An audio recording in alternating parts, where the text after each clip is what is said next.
everyone, welcome to my channel, all 10 of you.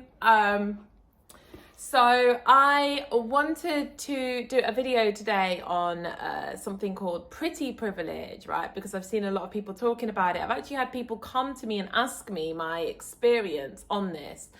Now, pretty is a very personal thing, right? So some people could be like, well, I find this person attractive, I find this person attractive.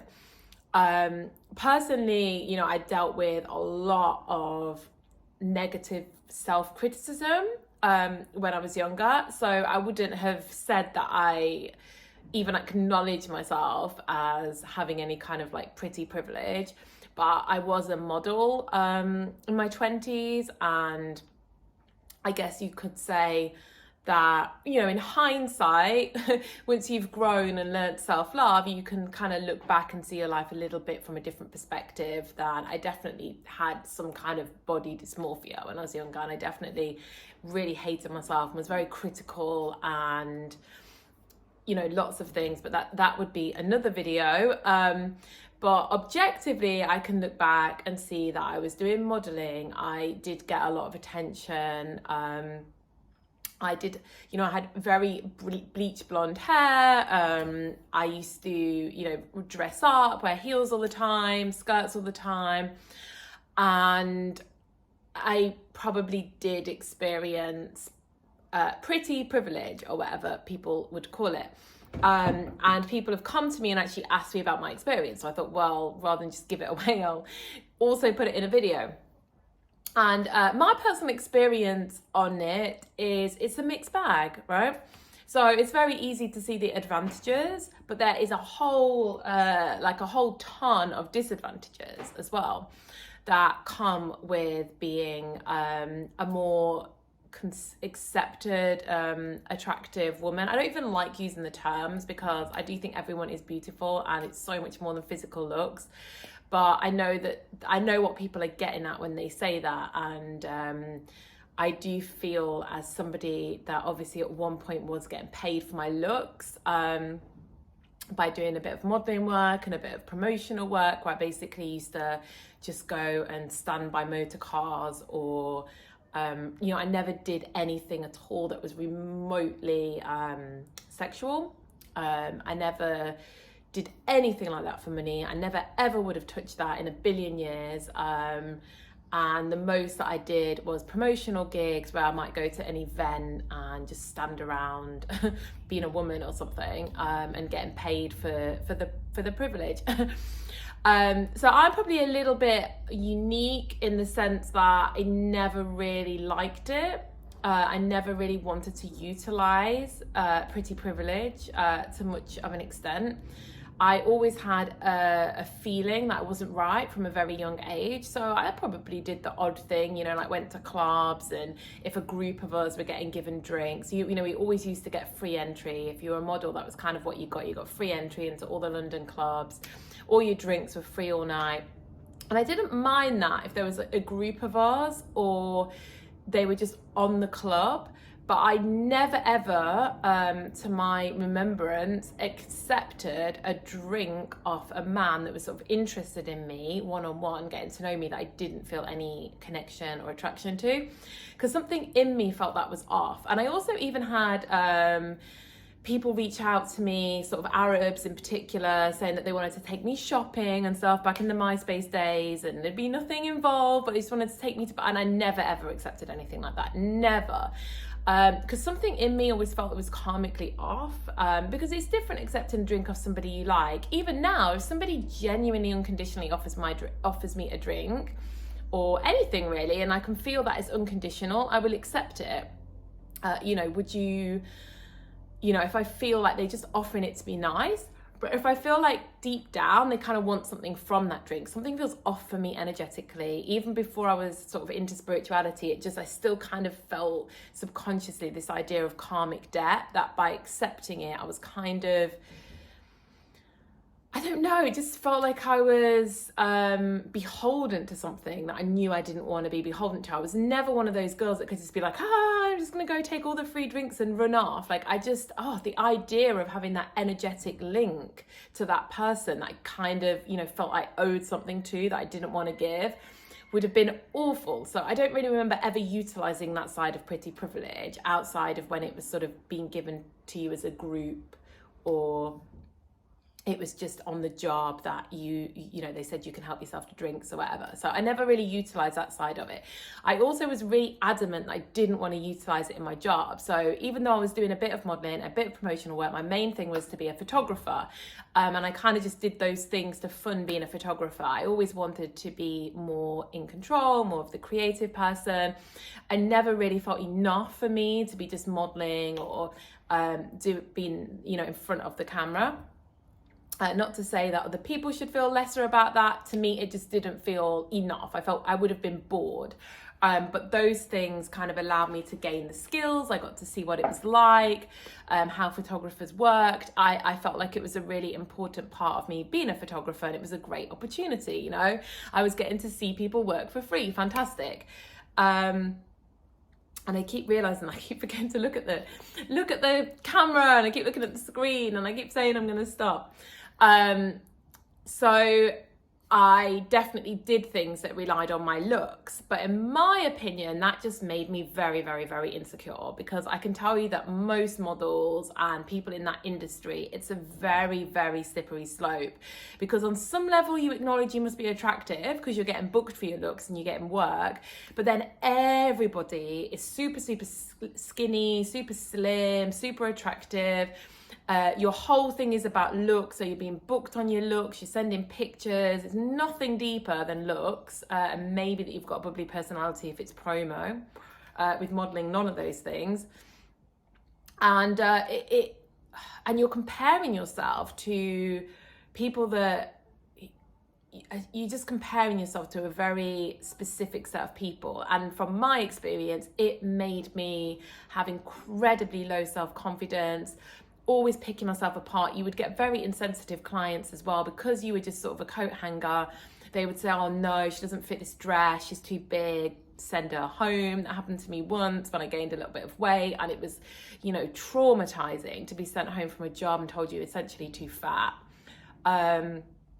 I also, people would think nothing of saying, oh no, her nose is too big. And, when I was a photographer, you do have these conversations, that is the problem, is you do have to look at a model, does she fit the campaign? And you become very logical and distanced, and, oh no, her hair's not right for this. I don't think this is right for this. We want someone that looks more like this. But when it's actually said to the person, I think people become so distant that they can just say these things to the person, and it can devastate you. And I remember being, a very small size 8, in my mid-20s, and just feeling like old, fat, ugly. And these kind of jobs can really crucify your self-worth. So that's one stage of it, that, once you're in these industries, you really get warped, and you really have your confidence like on the floor a lot of the time. And the amount of people I saw with eating disorders in that industry, I had a very, I didn't have an eating disorder, but I had a very disorderly way, a very dysfunctional eating, because I always wanted to be like skinny, right?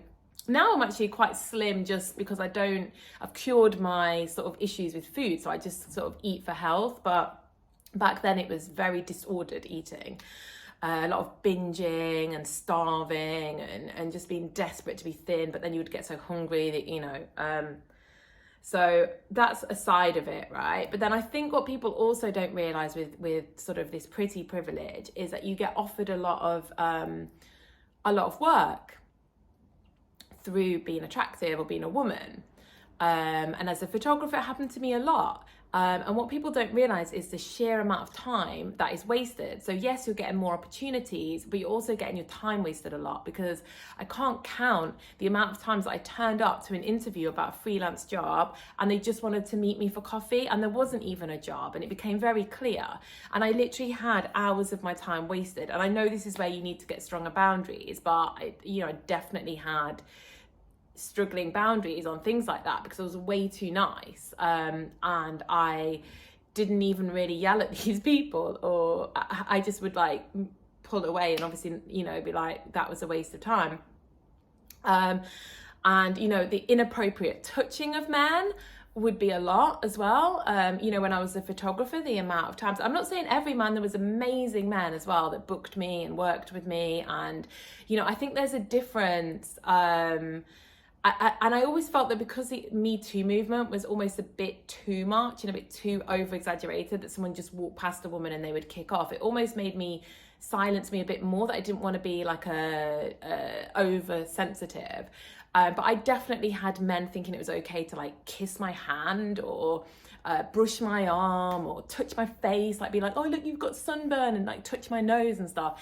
And I definitely didn't make as big a deal of it as maybe I should have done. I just sort of was like, oh, giggle a bit and like move away as quickly as possible. But, you know, you get a lot of that, just men thinking that it's okay to sort of like touch you inappropriately. But because it's not too much, you know, for you to make a big scene kind of feels embarrassing, right? So yeah, you got a lot of your time getting wasted. And I always used to think, wow, you know, men must never get this. Like if they get offered a job, they just know it's a job and they know exactly what the job is. And that must be so nice. And that is a major downside of it, you know, is like, I used to think, wouldn't it be amazing that if someone offered you an interview or a job, you knew there was an actual job. And as a freelancer, you can't really not go because, you know, you want the work and you can't just be like, well, I'm never going to go meet anybody because it might not be a job. So massive amounts of time wasting. And is it really worth the opportunities, you might ask, and a couple of drinks that I didn't even take anyway myself, to get a couple more opportunities, but then so much time wasted and so much unsurety about what you were going to. And then also you've got this thing that you never quite knew what the job involved, because I was very naive, right? Like I was very, very naive, because I've always been this person that just wants this like super monogamous soul connection. I always saw the best in people. You know, I was very naive. I didn't know, I'd never taken drugs. I never smoked. I was just a super clean living. You know, I really didn't want to have, I didn't know a lot about sort of all these weird, like, I don't want to call it weird because it's a bit judgmental, but you know, all this kind of sexual stuff that's just outside the norm. I just didn't really know. I was very naive. I didn't know a lot of terminology, and I felt like I was always, you know, having to read into jobs sometimes. I mean, obviously some jobs were bigger than others. You know, once I got an agent, I didn't have to deal with this so much anymore because the jobs were professional. But when you're like a start out photographer, I'm afraid you don't have an agent straight away, and you don't kind of get those high-end jobs. You kind of have to do a lot of smaller jobs, and you have to work with a lot of smaller clients. And this is where a lot of this sort of hazy stuff happens. And I remember people like, oh, I want some photos of me and my wife. And I'm like, great, that's fine. And then they start sending me sort of very explicit photos, or there might be a third person in it. I'm like, what are they trying to say? You know, I don't want to take these kind of photos. This is just, and I just felt like just somebody coming to me and saying, can you take photos of me and my wife? I got to a point where I realized that it wasn't always as simple as they want some nice family photos. And I had to read between every job. It's such a nightmare. It's such a nightmare. And I know the type of work I did isn't helpful because it's in photography and people seem to have a lot of perceptions of what a photographer is more open to when they might not be. But yeah, it was just a minefield. Like every single thing at one point in my life, I remember I'd have to really spend time thinking if it's real, if there's more to it, if I'm missing something, if I'm being naive. And you know, where I'd have clients sort of slightly, you know, brush me or touch me, and it wasn't enough to really make a massive big deal about it, but and just things like that is a real headache. And I never even took a lot of the advantages, because I used to get invited to celebrity parties and I didn't go because I actually never ever wanted to be, I never ever wanted to be a photographer because of being a woman or being attractive. I wanted to be talented. I wanted to be good at what I did. I wanted to be booked because I could do the job. And I actually found a lot of this stuff a headache, honestly, like a headache. attention doesn't mean love either. And you know, you often get a lot of attention, and then it doesn't equate to these people actually loving you, or attention is kind of worthless. But there were advantages. I definitely got opportunities that guys didn't get. I definitely, got into places and got chatting to people, which then led to, real jobs and real opportunities. And the way I am in life is, I just think people think it's this all amazing thing. And I just wanted to come on and share that there is definitely downsides, and sometimes growing older, it's like a relief because, you don't get this anymore. And, a job is a job. But there's great sides, it does open doors. And I think it's just like with everything in life, there's advantages to it, there's major disadvantages to it, but sometimes you just have to take the card that you're dealt in life and you have to play it the best that you can, and you stop having to want someone else's cards, because they have their own positives, they have their own downsides. And it's why I never really whinged about all this stuff. I'm just making this video as a kind of counter, but I never whinged much about this kind of stuff because I knew that there was advantages and I knew that there was disadvantages, and I knew that sometimes in life you just have to crack on with things. I remember so many photography jobs that I went on, because now there's a lot of female photographers, but back in the day I was one of very, very few. And the amount of times I went on jobs, and it worked against me because I felt like they almost were skeptical that I could do the job, because I was like a woman and I made an effort with my appearance and I was quite glamorous. And I almost felt that I got looked upon like I wasn't as capable sometimes. And I often went on jobs and they would come up to me and say, "Are you the makeup artist or the stylist?" And I just think that is so judgmental. But you know what? I never got angry. I never made this like fuss people are making now. I just went to prove them wrong. I just thought the only way I can change these people's opinions is to prove that I can turn out the job, and that I can do it and that I can get better at what I'm doing. I don't feel drawn to fashion photography anymore, by the way, and I kind of moved away. But I did great things. I photographed, it's a bit of a false economy, honestly, with you, but I photographed Prince Charles, now King. I did some bigger magazines like Vogue Brides, and I got somewhere, and I never ever wanted that to be on being a female and the way I looked. I wanted it to be because I could shoot. And it almost annoyed me getting opportunities for other reasons. But then I do acknowledge that doors were open to me sometimes, not just because of pretty privilege, but because I was a woman. And sometimes it's just easier to chat, or I don't know. I can acknowledge that my life has been blessed in some ways because of it. And I can also acknowledge that it's been held back in many ways. I've had a lot of time wasted. I've had a lot of negatives from having a certain appearance, or being a woman. But like I said, you're born with the hand that you're dealt with, and the quicker you stop whinging about it, you take the advantages of it, you understand there's some disadvantages, and you just work with it and you do your best. I think everyone would be happier. And I think sometimes we always think the grass is greener, or we want to be this other kind of person. And wouldn't life be so easy if I was like this? Or wouldn't life be so easy if I was a different gender? And I think we all have our own issues. We all have our own problems. We all have our own deck of cards, and you just got to play it the best you can, live the best life you can, have the most fun you can. If someone doubts you of doing something, just prove them wrong. That's the best, in my opinion, that's the best sort of revenge, so to speak, rather than arguing and trying to demand people take you more seriously. Just do it. Show them what you can do.